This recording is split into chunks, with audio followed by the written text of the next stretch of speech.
Hello, and thank you for joining us. I'm Laurel Westendorf, part of the Community Relations team at the Deschutes Public Library. Today's presentation is Beekeeping Tales with Oregon Master Beekeeper Cheryl Wright. Cheryl has been a beekeeper for only 4 years. She is currently the president of the Portland Urban Beekeepers Club and is fast approaching her second year at the master level of the Oregon Master Beekeeping Program. Thank you so much for taking the time to share your experience working with bees, Cheryl.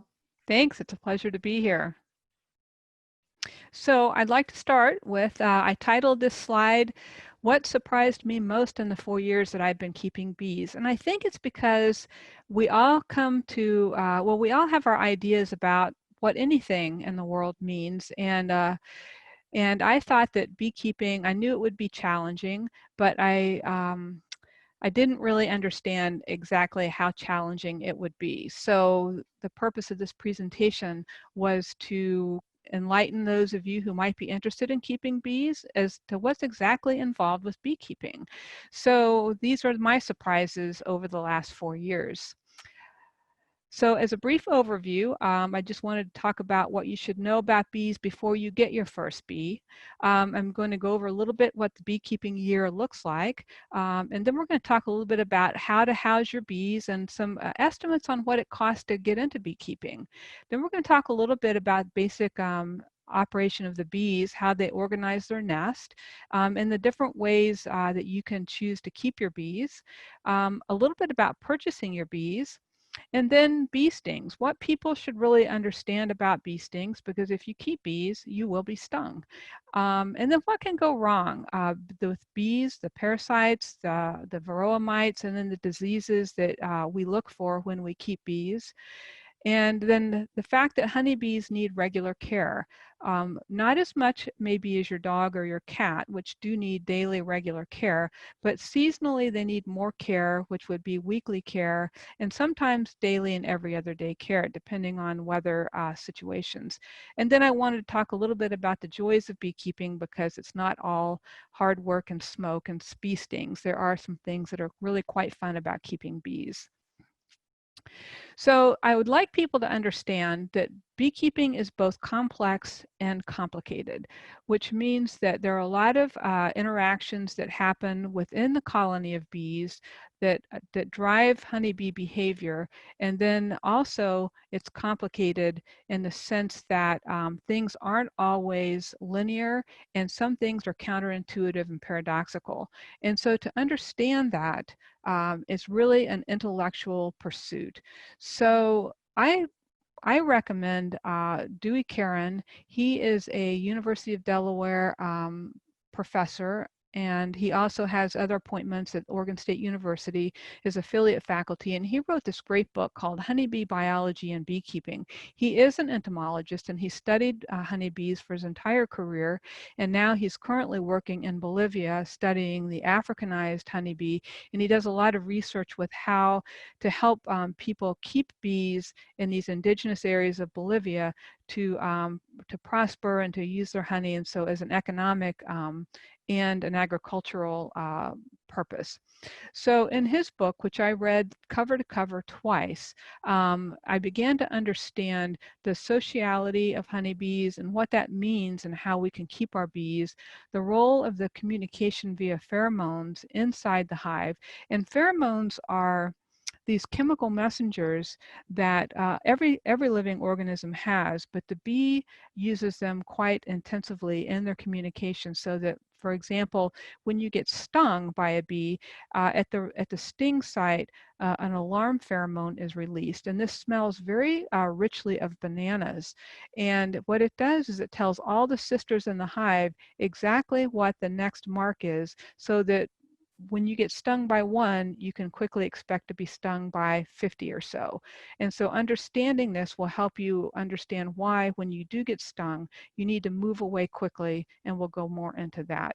But we also learn about reproduction at the individual level, where the queen bee lays her eggs, as well as at the colony level, which is why bees swarm, and this is how the colony reproduces itself. We understand by reading this book the role of the queen in each method of this reproduction, how the bee nest is organized, and the types and the amounts of forage needed, as well as in this book is included season by season how you manage your bees. So we have a lot working against us with honeybees, and mainly since 1984 with the introduction of the varroa mite.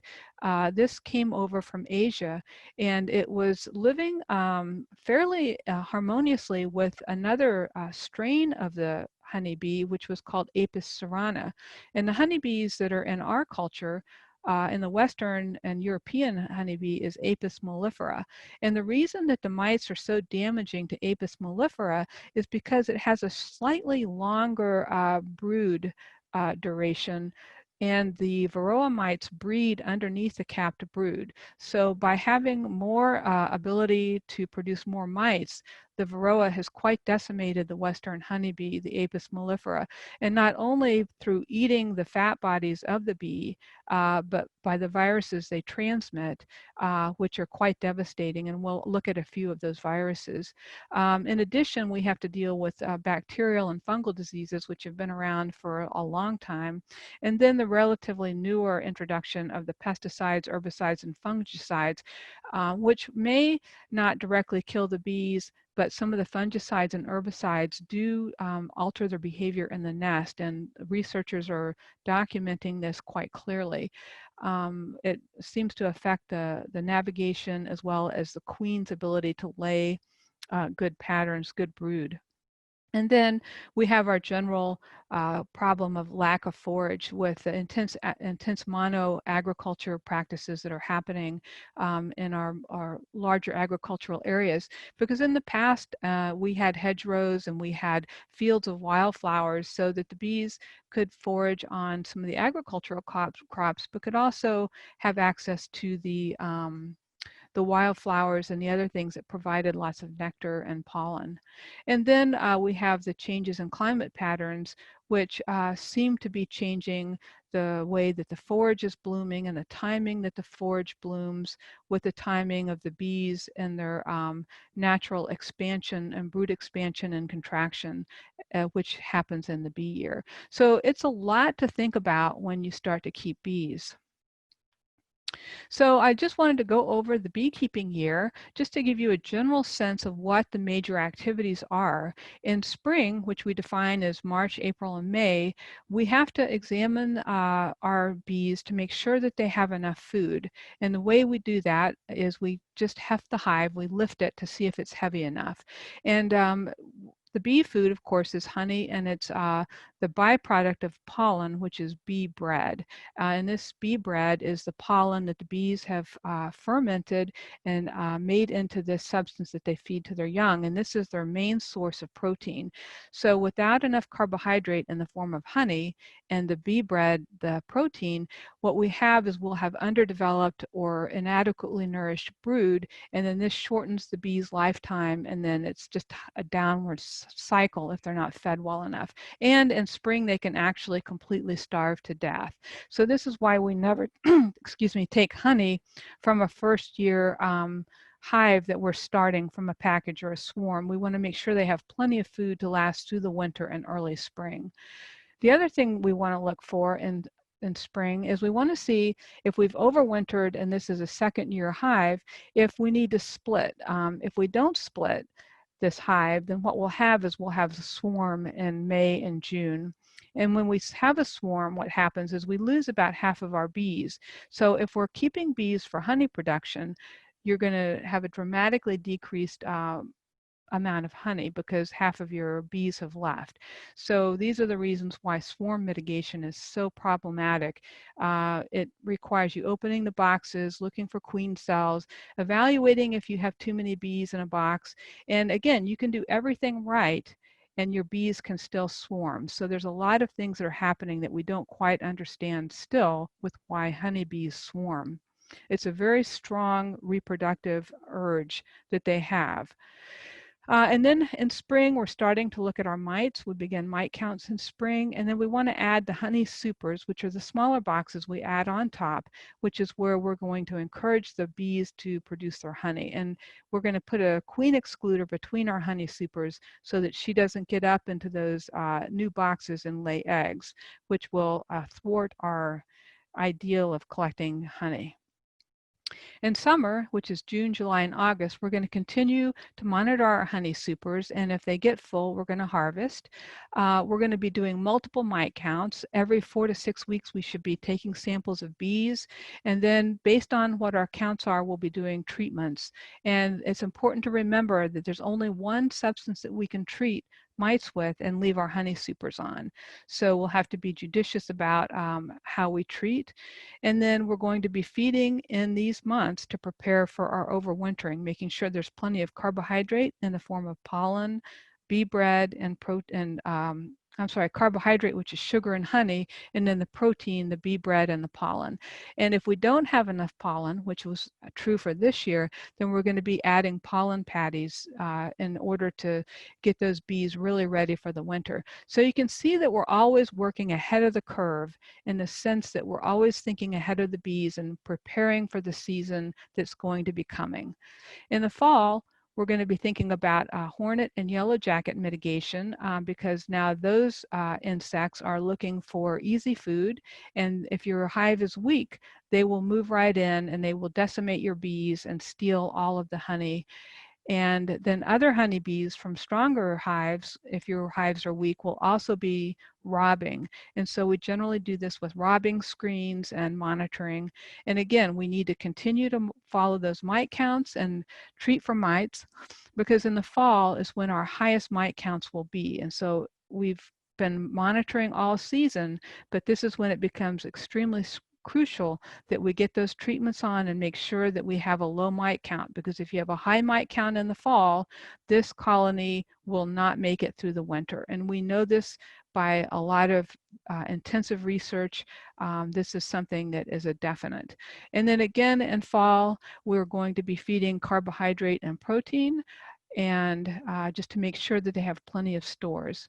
And winter is the quietest time of the beekeeping season. We'll do one last mite treatment in late December, and that's to get rid of any phoretic mites, mites that are on the bees themselves and not in brood, because around the winter solstice is when the bee brood is at its most contracted, and you have most of your bees are not in that brood stage. They're mostly adults. And then we want to protect from the winter weather, and this would include things like rain guards if you're in the Willamette Valley, and in Bend it would probably include things like making sure they're not being hit by a direct north wind, and then keeping the snow and the wetness off of them. So this is, again, what our season, our year looks like season by season. And this is a graphic that's a very busy graphic, and you can go back and look at it later, but it just describes everything I've said in a graphic view. The most important thing to understand is this big curve that's right in the middle of your graph.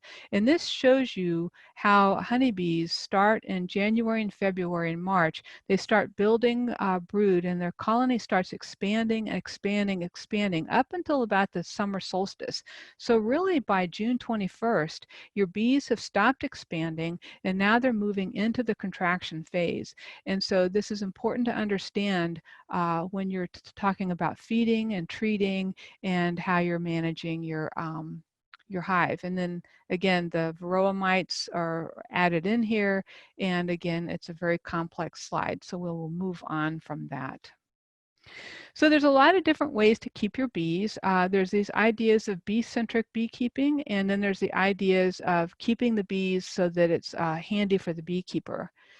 And people have been keeping bees throughout history, and even in ancient history, we have evidence of this. The ancient Egyptians kept bees, and these are pictures of monks who are keeping bees in straw woven skeps. And there are people today who still try to keep bees in skeps, but if you try to harvest or manage your bees in skeps, what you do is end up destroying the bee nest to take your honey. So, and it's also it's just difficult to manage them. So Reverend Lorenzo Langstroth back in the 1800s discovered a way to keep bees that was easy for the beekeeper and also easier on the bees, because we could harvest honey and we could examine our bees without destroying or being too invasive. Now, any investigation of the nest is invasive and the bees don't appreciate it, but this is probably one of the least invasive ways to do it. The key thing that Langstroth realized was the bee space. And this is what allows the bees to move comfortably on their frames and allows them to keep their nest in a way that they've chosen.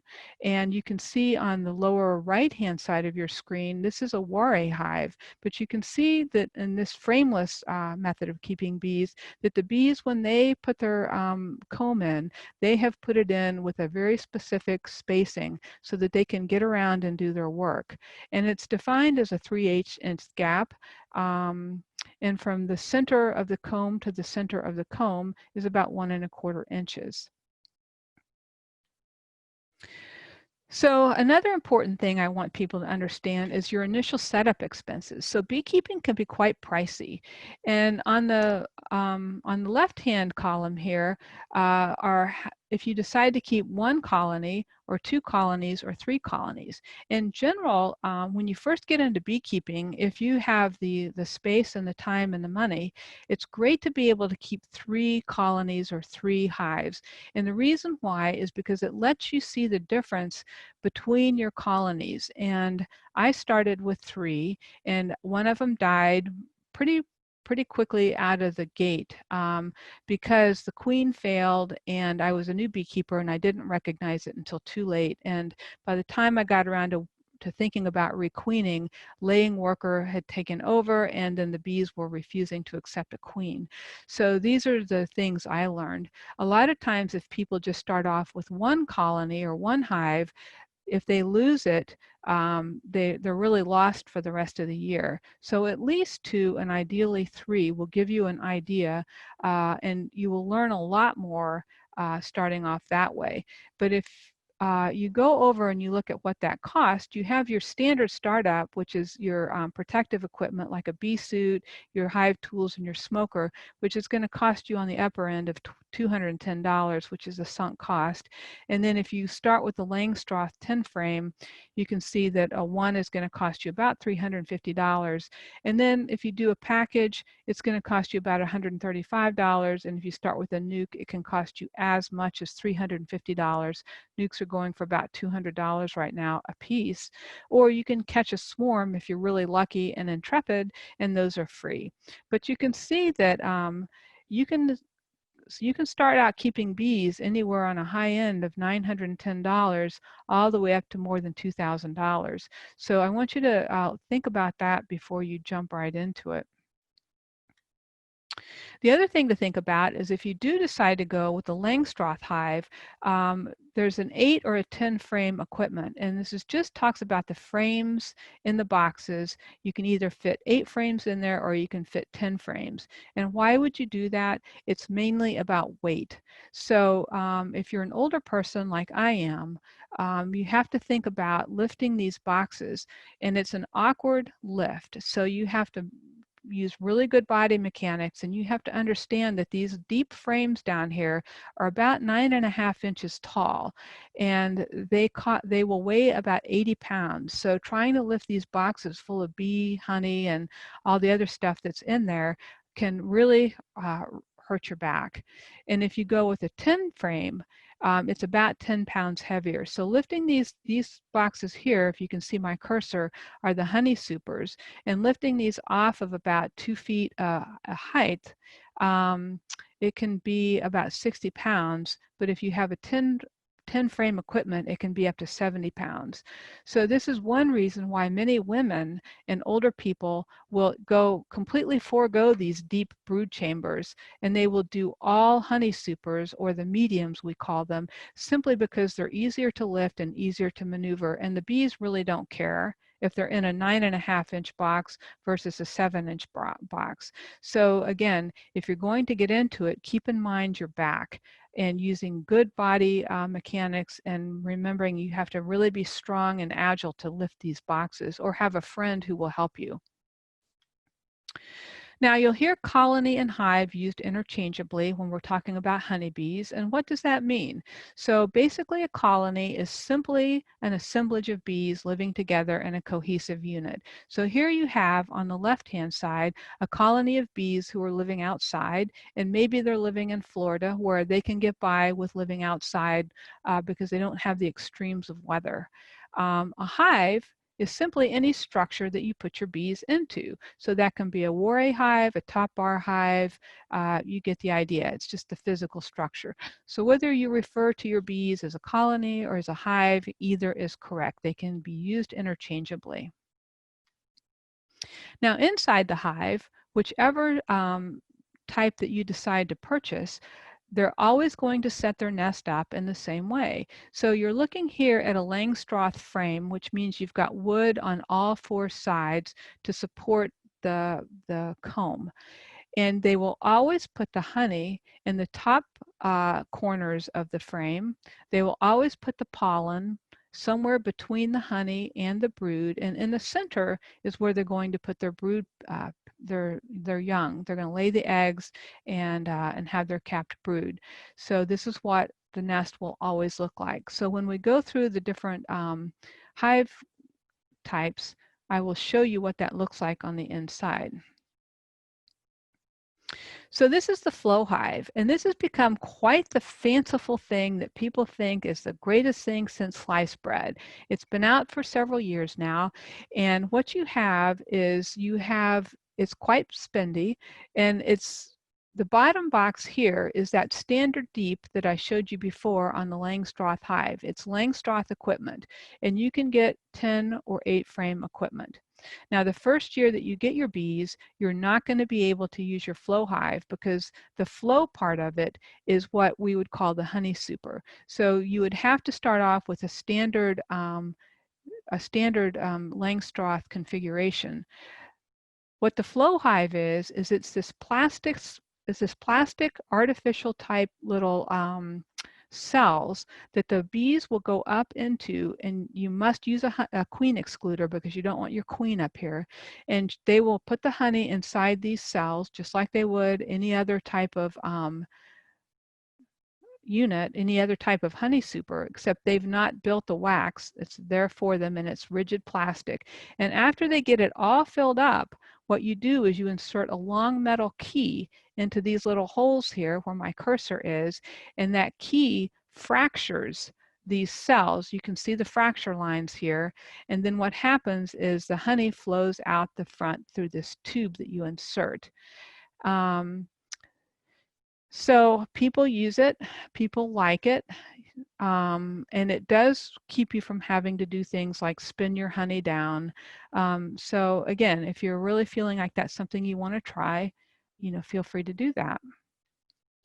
Another very popular way to keep bees is the Kenyan top bar. And the reason that people like it is because you see here this gentleman is holding his frame up.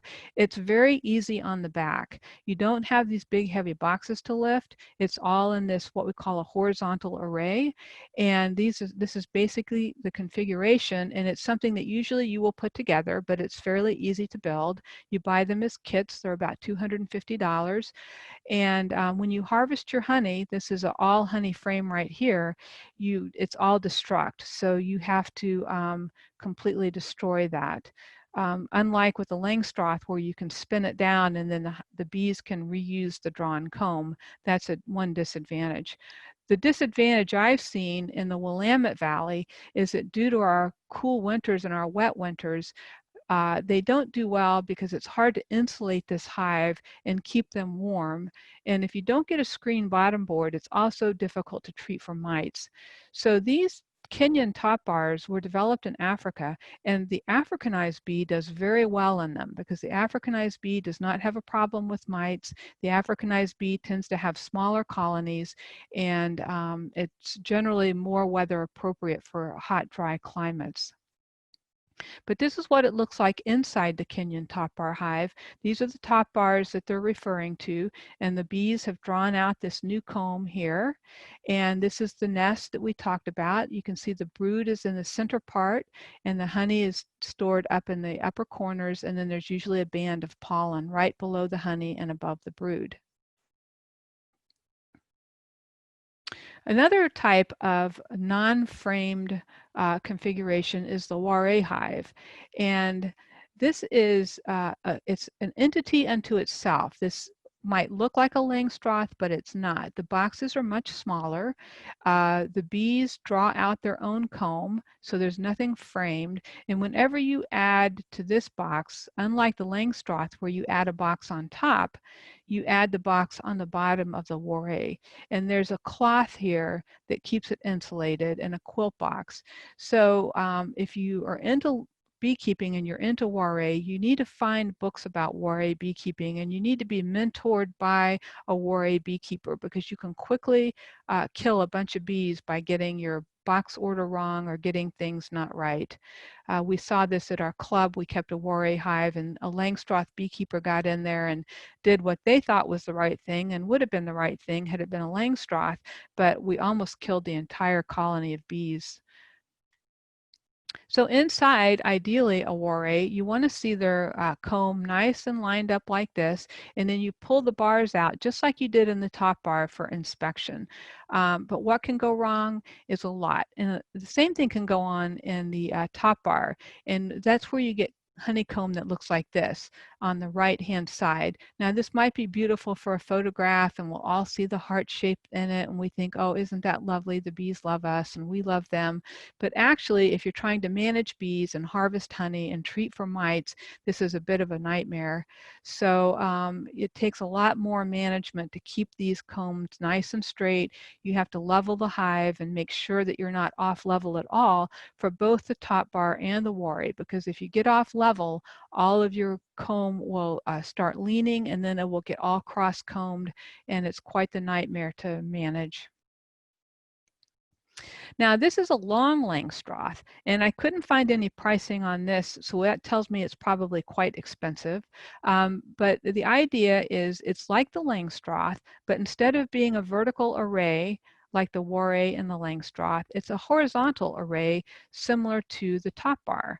And there's a lot of similarity in the management. But this is great for people who have different abilities, like if you're in a wheelchair, for example. I saw a beekeeper who was in a wheelchair, and she managed this hive quite readily, and it was wonderful to see that, you know, she was able to enjoy beekeeping without a lot of heavy lifting.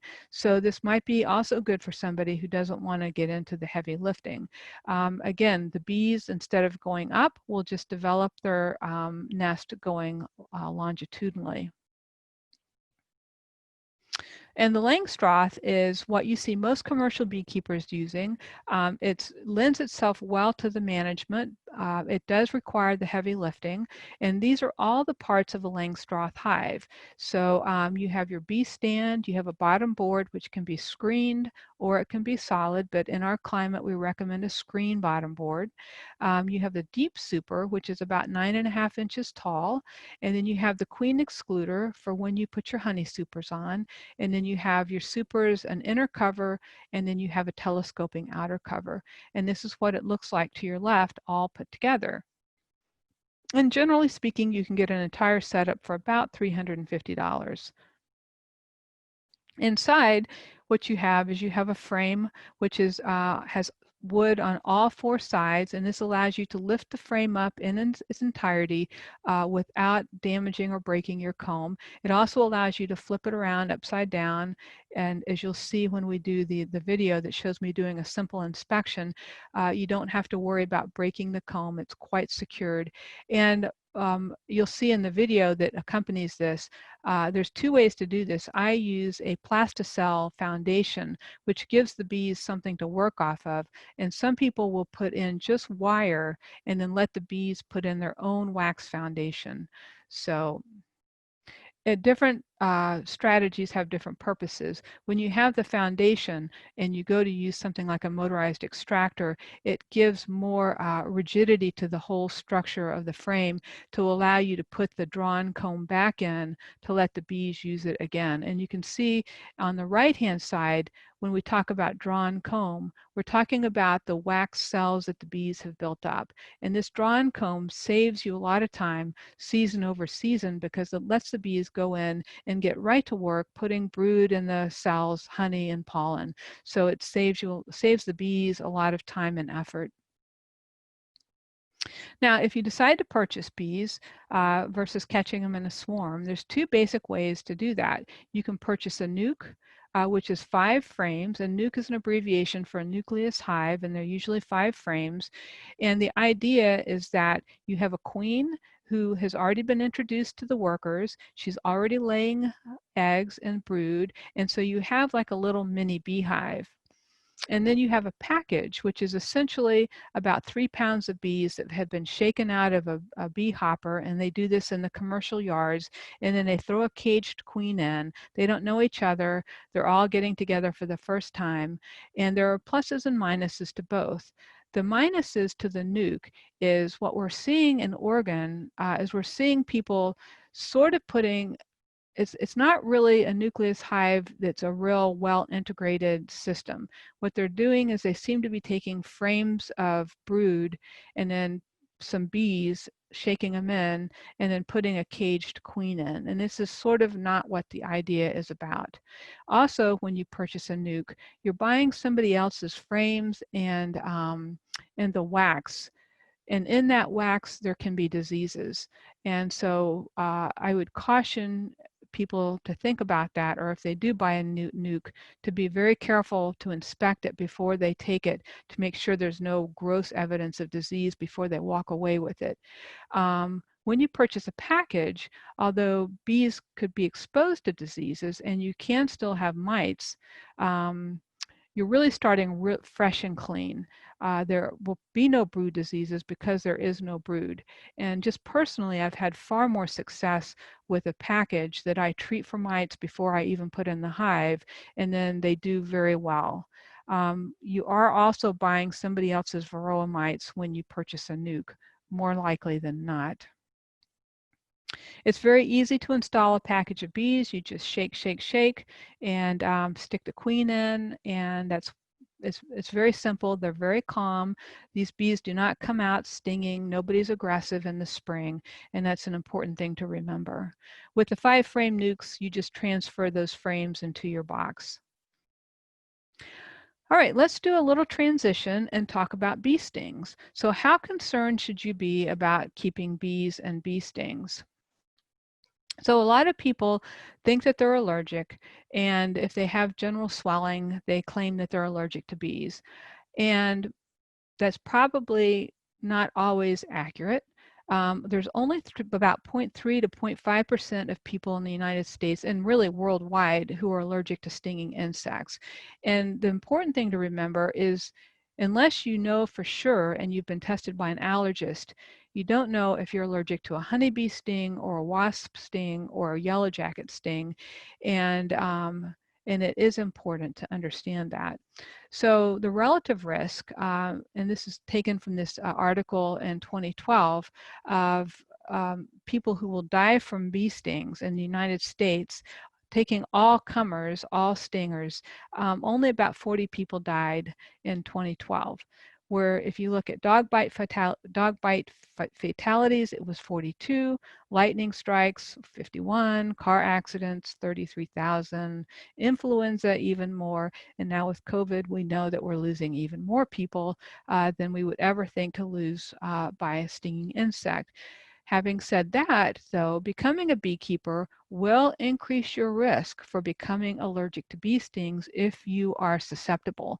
So also people who are exposed to more bee stings, like firefighters, farmers, construction workers, and just people who get more exposure.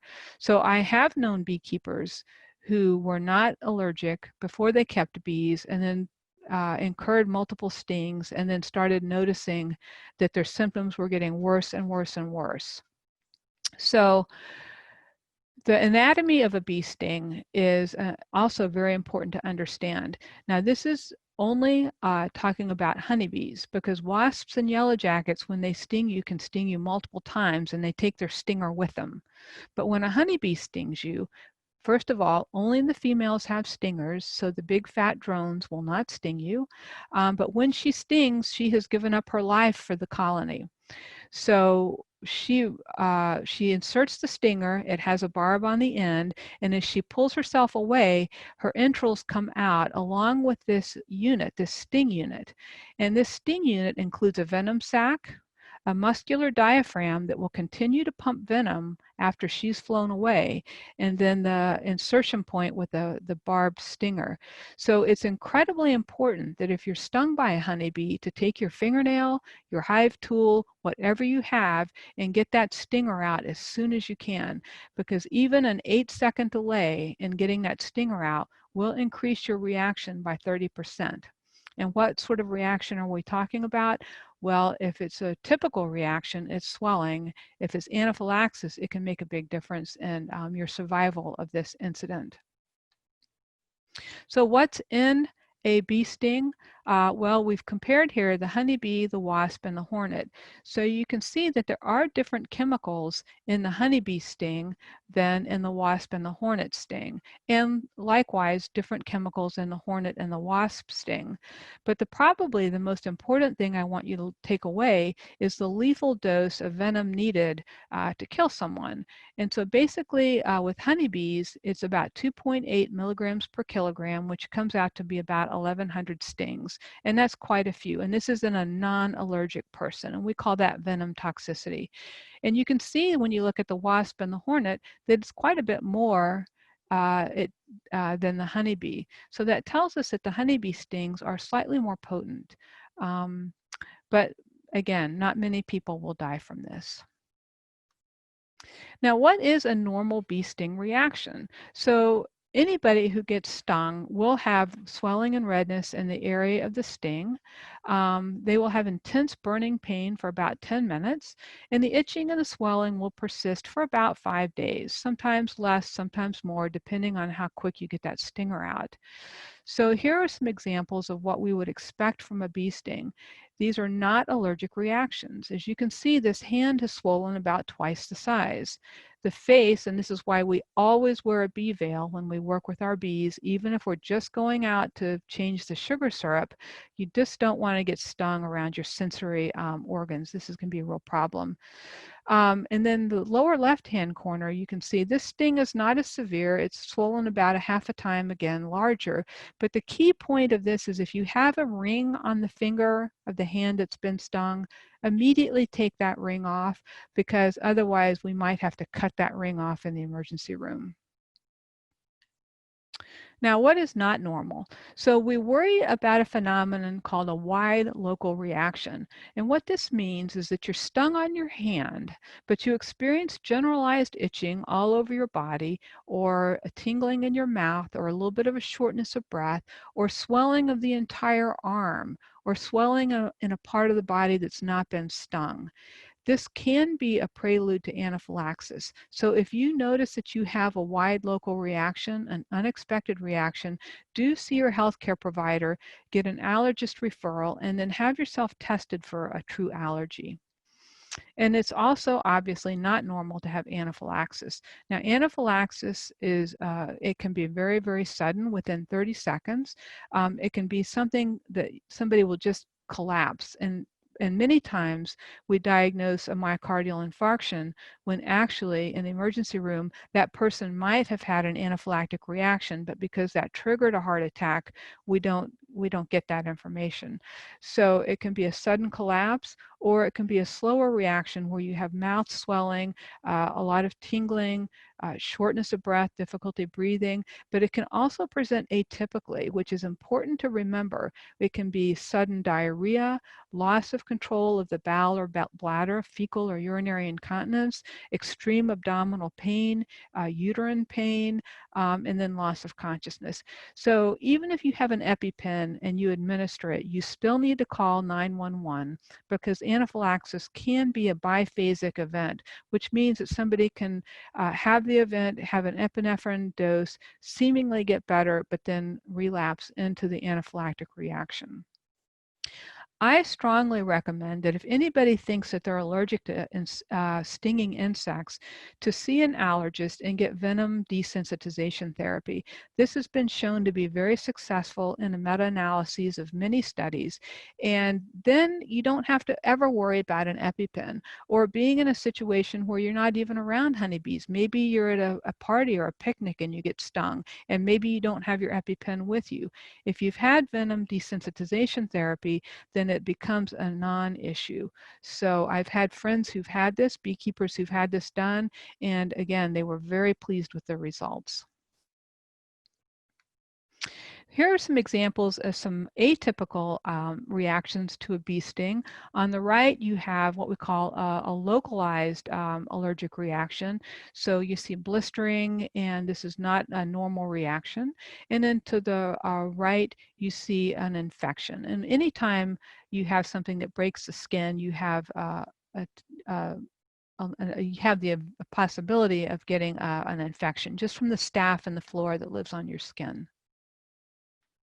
And then this is what I was talking about, which is the generalized swelling that's not normal. So this person actually wasn't stung by a bee. She has a different disease, but it shows her angioedema perfectly. So if she were stung on her hand, you would see this generalized facial swelling. And this child was stung by a bee on his hand, and you can see that even though he had no facial sting, he had this pattern that we call angioedema, or this facial swelling.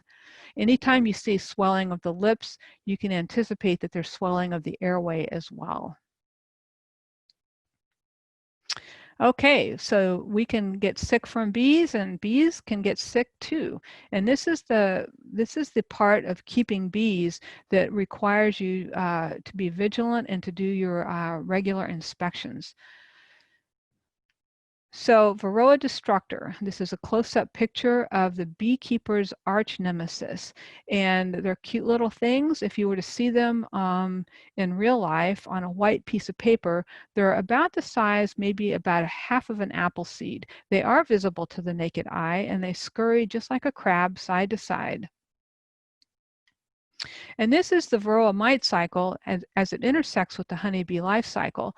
So, and why it's such a problem in the mellifera. Now, remember that the Apis cerana, where they started cohabitating with bees, this time from laying of the egg to emerging of the bee is only about 16 days. And the mites don't have the chance to multiply as they do with mellifera, which has an average span of about 28 days from egg to emergence.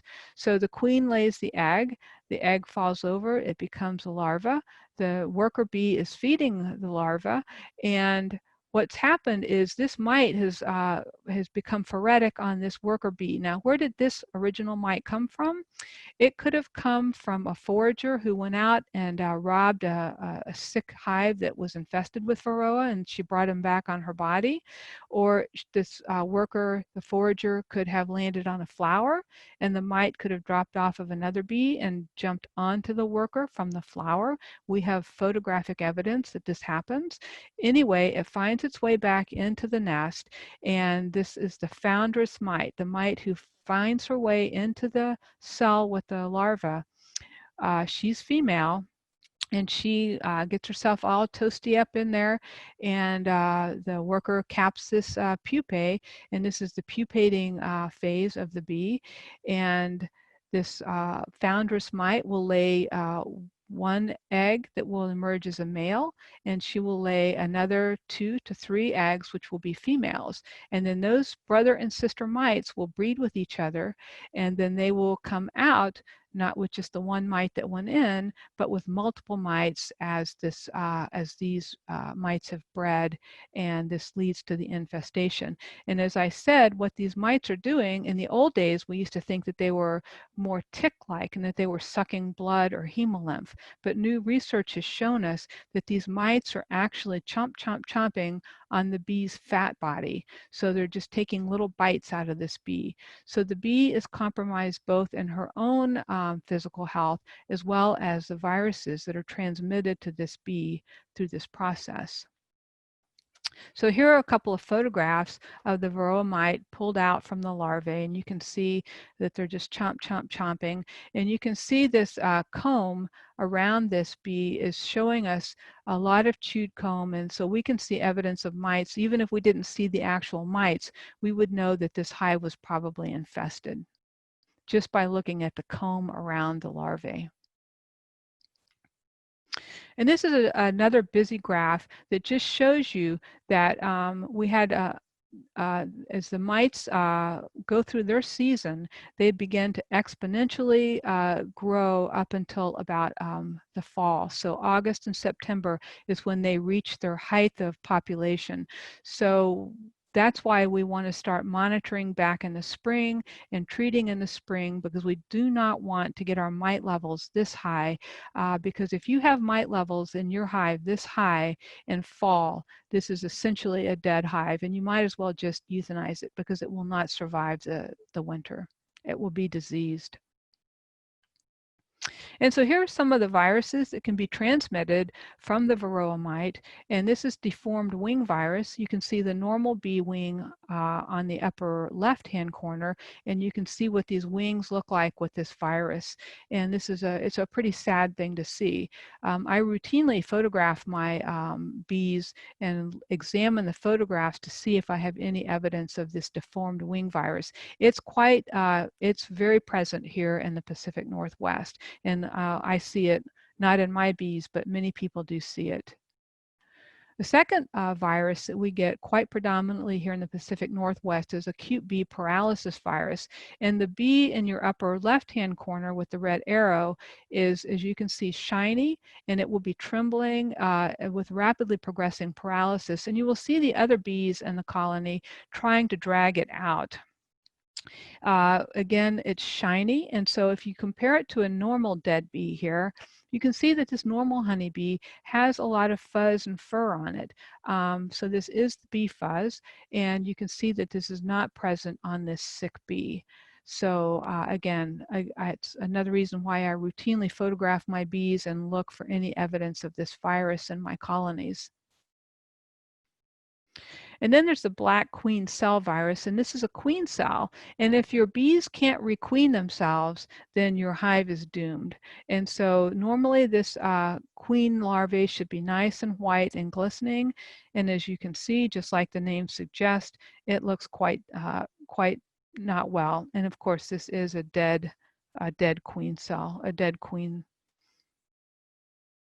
Another virus that can be transmitted is Sac Brood Virus, and this is something that can be pulled out with forceps intact, and you would see this, if you can see this capping here, this should be solid unless you have a bee emerging, and the fact that it's got a little hole in it tells us that things aren't going well, and there are other telltale signs that by doing a close inspection you would see on exam.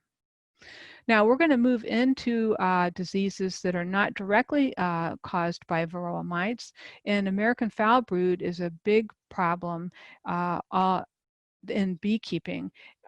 In some states, they have bee inspectors that come, and if they find American foul brood, which is a spore-forming bacteria in your hives, they will euthanize the hive and burn all of your equipment.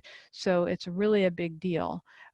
Some people will just treat with antibiotics and they'll keep it suppressed, and this is why we don't recommend ever buying or ever purchasing or taking someone else's used equipment, especially their frames, because these spores can live up to 80 years, and often you can see down here in the bottom of this cell where my cursor is, these remains of dead bees can just have millions of spores in them. There's other evidence of this disease, and this is this is almost always in capped brood. You can see the sweating, and this is a late stage American foul brood. And then it's also characterized by the ropey sign, where you stick a toothpick into the brood, you stir it up, and if you pull it back and you get this snotty length of mucousy dead animal, then it is probably American foul brood. It will ruin a beekeeper's day. European foul brood is not so bad. It is also a bacterial disease. It's seen more commonly in the spring, while the American foul brood is more seen in the fall. But the European foul brood is really a disease of lack. So it's a lack of good forage, it's a lack of feed, a lack of good protein, and then good circulation and sunny exposure for the beehive. So while you can treat this with antibiotics, you can also quite successfully treat it by feeding your bees and making sure that they have good air circulation. And that, again, is where you have a good screen bottom board and it's good management. Just doing your inspections will let you know if this is a problem for you. Chalk and Stonebrood, which are very similar, so I'm just going to go right to Stonebrood, are both caused by fungus, and this is another setup where it's just poor circulation, not enough sun exposure. So if you put your beehive in a place like where it's under trees and it's damp and it's cool and the bees aren't getting good air circulation, you will see this fungus. Again, you can treat this simply by relocating your hive, and most bees will recover from this. There's really not a treatment that you can do. But again, this is another reason not to buy somebody else's used equipment. You really don't want to be borrowing trouble. But just remember that aspergillus as a fungus is everywhere in the environment, which is why immunocompromised people, like people with cancer or AIDS, can also get aspergillus infections. So it's not anything unique to bees. The final one I'm going to talk about is nosema, which is basically bee dysentery. And this is the problem we get if we feed bees inappropriate food, like anything other than cane or beet syrup, or if we feed them too early in the season. So this is why we feed dry feed in the wintertime up till about mid or late April. If the bees don't like to evacuate inside their nest, and so if they can't get out to evacuate, they will store all this fecal material, and then it will set them up for this spore-forming bacterial. It's not really bacterial, it's a microsporidian, which is sort of a fungal microorganism. But most colonies will have nosema in them if you just culture them randomly. So again, this is a culture, this is a way, this is a beekeeping methodology that you don't want to encourage it by feeding the wrong things or feeding too early or feeding, like I said, liquid when you should be feeding solid foods.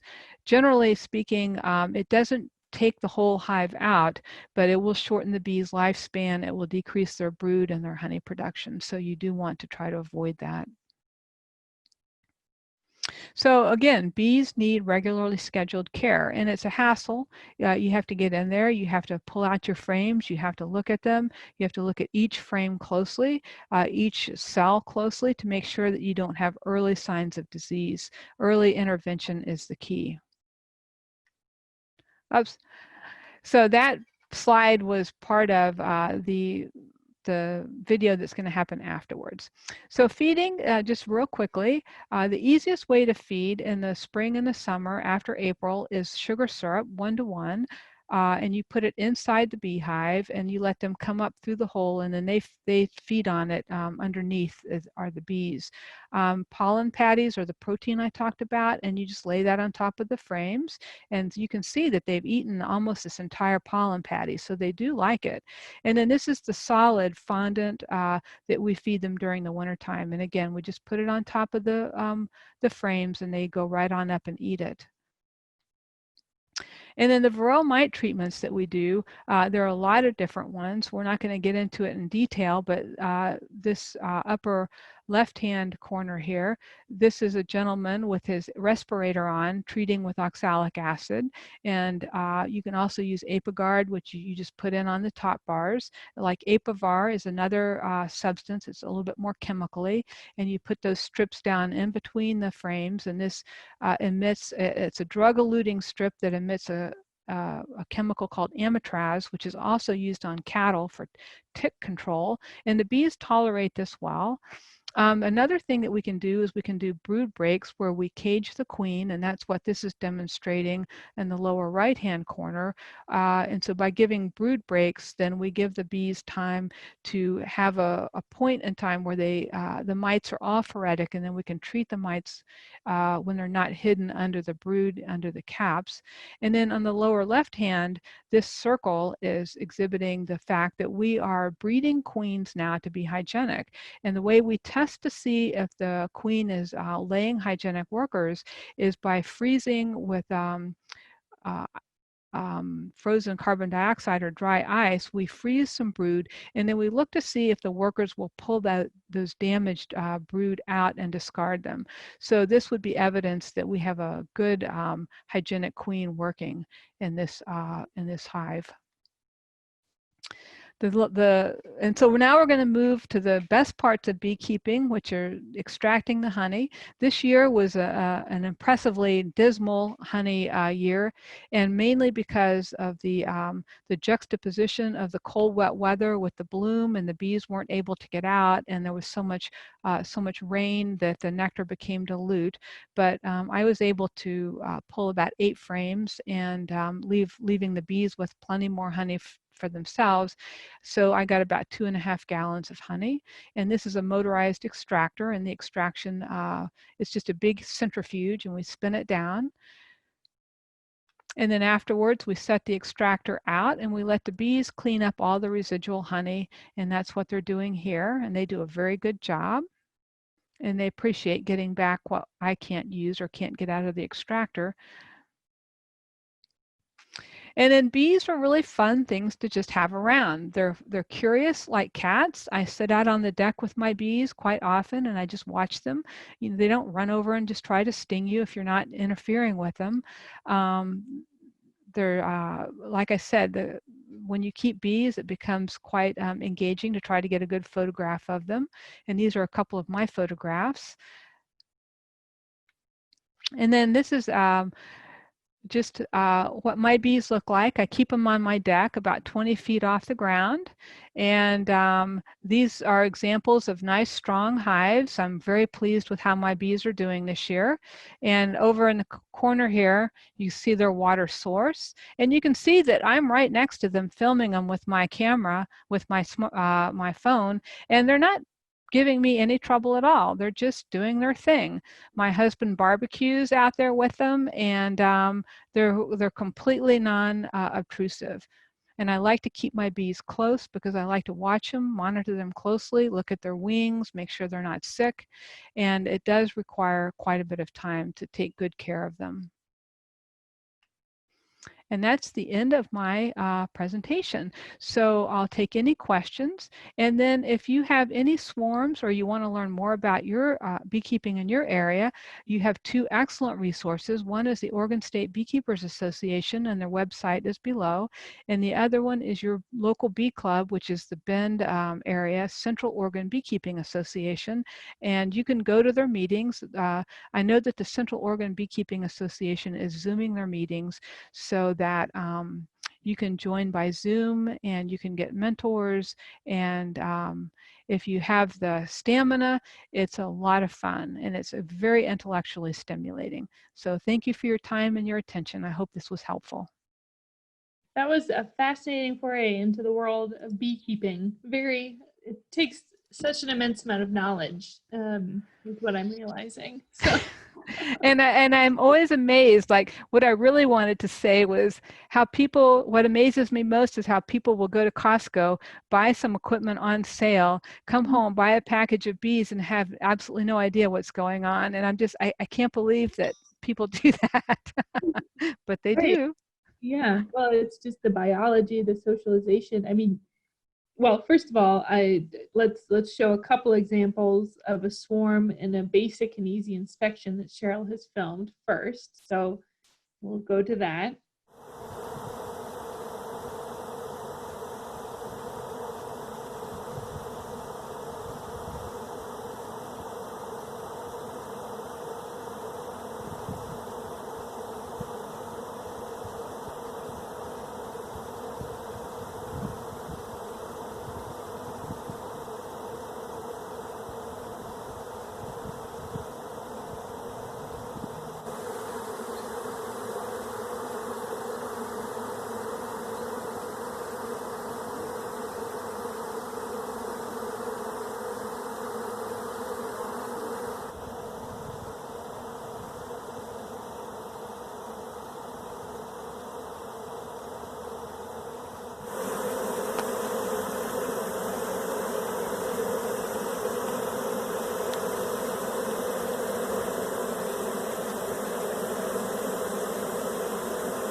The bees are starting to settle in, and we'll leave this nuke box here until tonight to make sure that everybody gets in, and we'll call this another successful swarm catch, although prevention is always better than catching. And once we get the fire going, we'll close it up, and we'll have our smoker ready to go.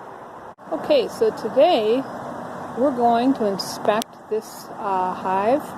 This was a swarm that was caught back in later May. I think it was the Sunday after May 22nd. Okay, so we're going to look in this little hive and see how the bees have been doing.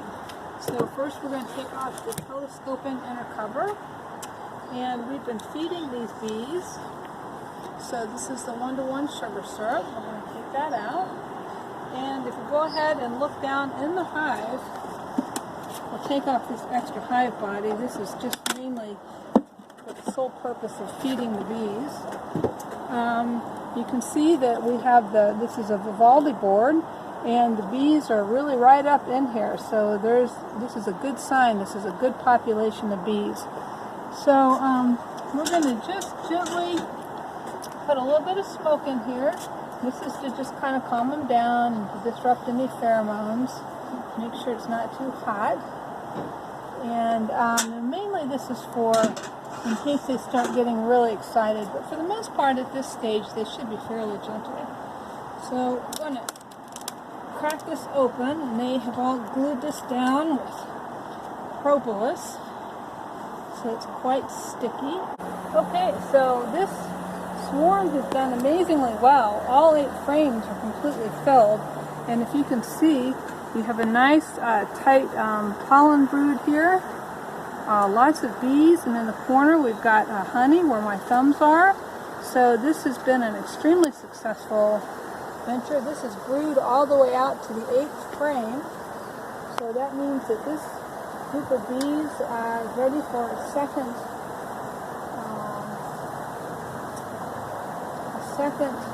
box. So we're going to get that ready, and we're going to close it back up. Now, I'm not going to look for a queen at this point because I see such a good pollen pattern, and although there's a chance this could be queenless, we could pull up and look at one more frame to be thorough. You can stop now. And we see nice drawn out comb, lots of brood. Not seeing the queen here, but we're certainly seeing a beautiful brood pattern.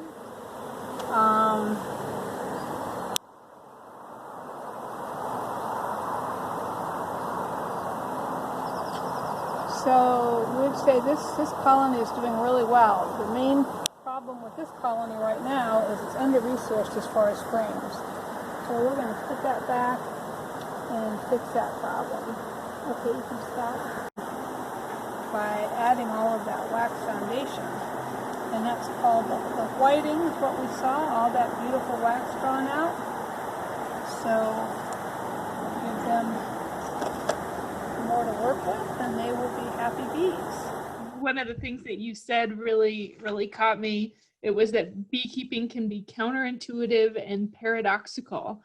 And do you have an example of something that lay people could maybe understand that what's counterintuitive about bees? So one thing that's a little counterintuitive is, and I meet beekeepers who, and first of all, you can argue any way to keep bees, and so we don't ever tell anybody the right or the wrong way to keep bees, because first of all, it's like arguing politics. You're never going to win, and people have different experiences. So one thing that was a little counterintuitive, we have, so here's a general rule of bees, is it's called the 4 inches or 4 miles rule, or the 2 inches or 2 mile rule, which is don't move your bees around in short spaces, like from the front yard to the backyard, because they will get confused and then it's just the end of everything. But my husband would only let me keep my bees on the deck if I put them on furniture movers.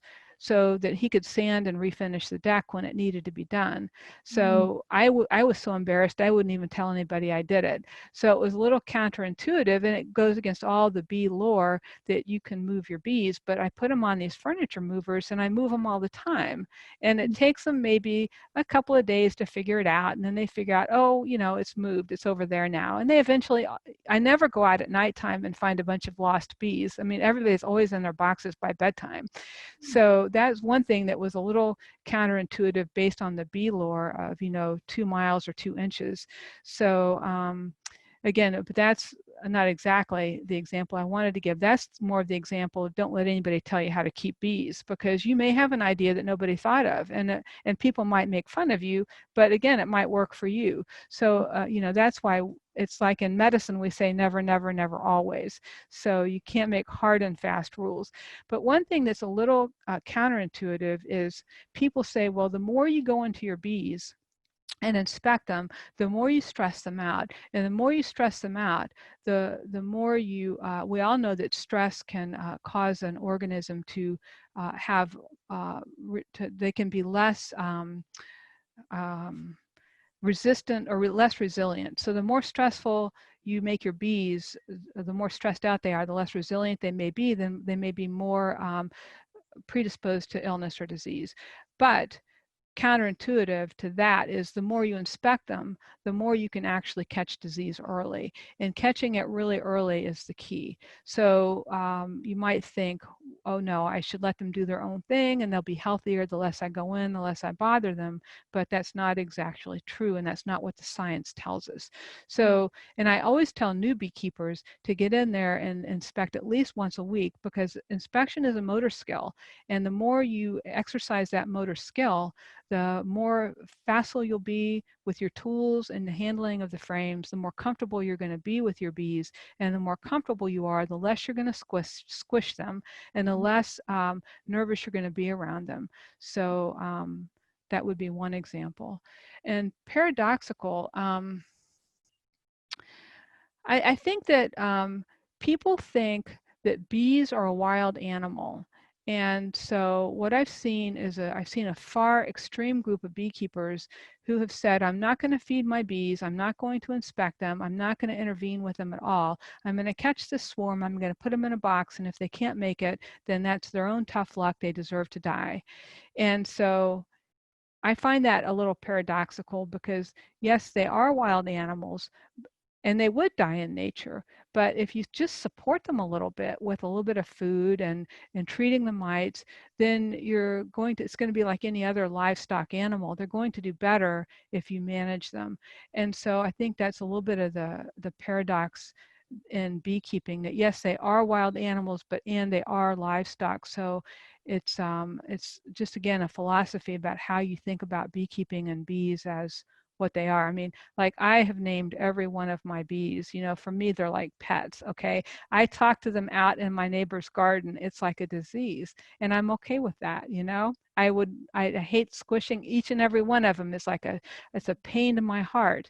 But you know, other people just don't see it that way. So in no way, again, is right or wrong. It's just, you should understand your own philosophy about beekeeping before you get your bees, and then you can psychologically handle what's going to come next. So the beekeepers that I've known who have been like completely hands off, and who year over year over year have lost bees, generally lose interest and they stop beekeeping, because it's such a, you know, they never get to harvest any honey because their bees die every year. And so, you know, but they seem to be okay with that, because they weren't going to do it the other way. So, and psychologically, they were prepared to deal with that. So that's what I think I was talking about. Does that make sense? Yeah, absolutely. And I mean, in terms of swarms, in the video, you're catching a swarm, and you know, I had asked you, how did you make the bees go in the box? And reiterate that again. Swarms are probably one of the most amazing natural phenomenon that you can actually, as a human being, take part in. And what people don't understand about swarming bees is that they are at their most passive and they're most relaxed in that phase of swarming. They have one objective, and that is following that queen pheromone to wherever the queen goes. And in that cluster, all of the bees are centered. They have her in the middle.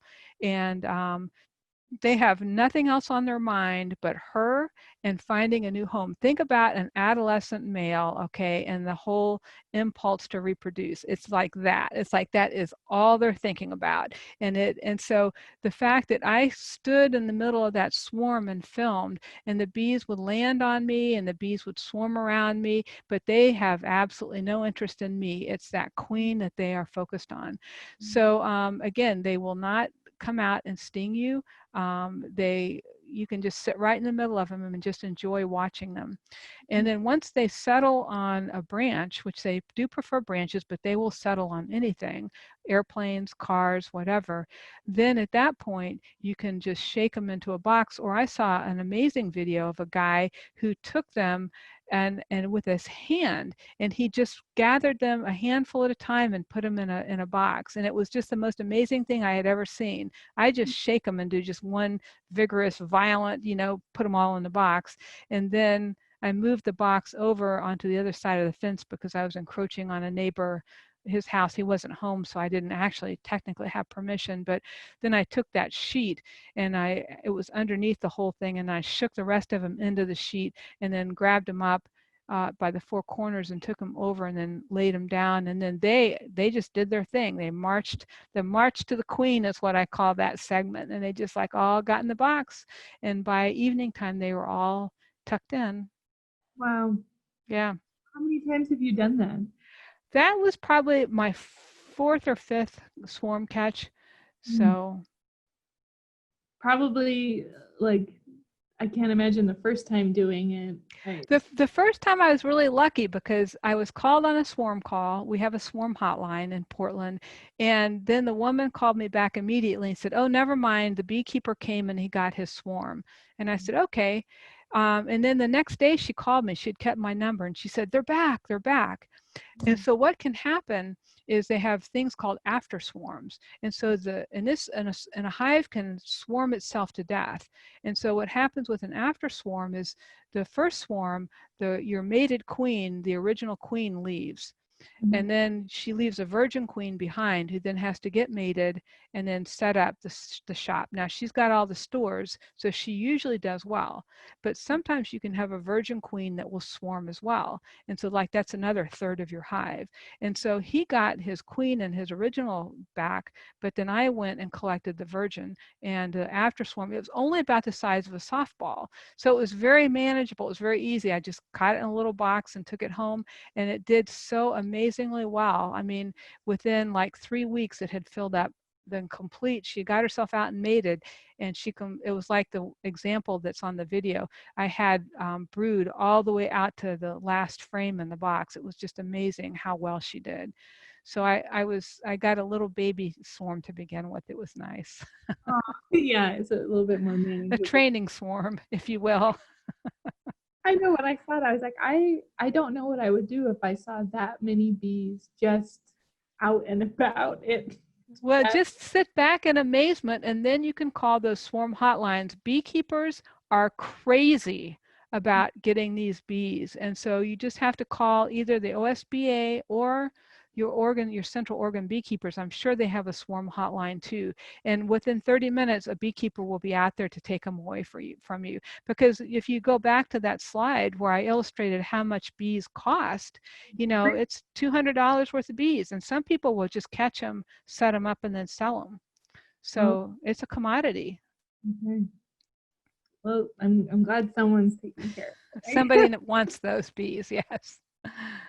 Well, this has been really fun, Cheryl. Thank you so much. I don't think I have ever learned so much about bees, but they're fascinating. So they are amazing creatures. This has been a pleasure. Hope you have a good rest of your day. Thank you.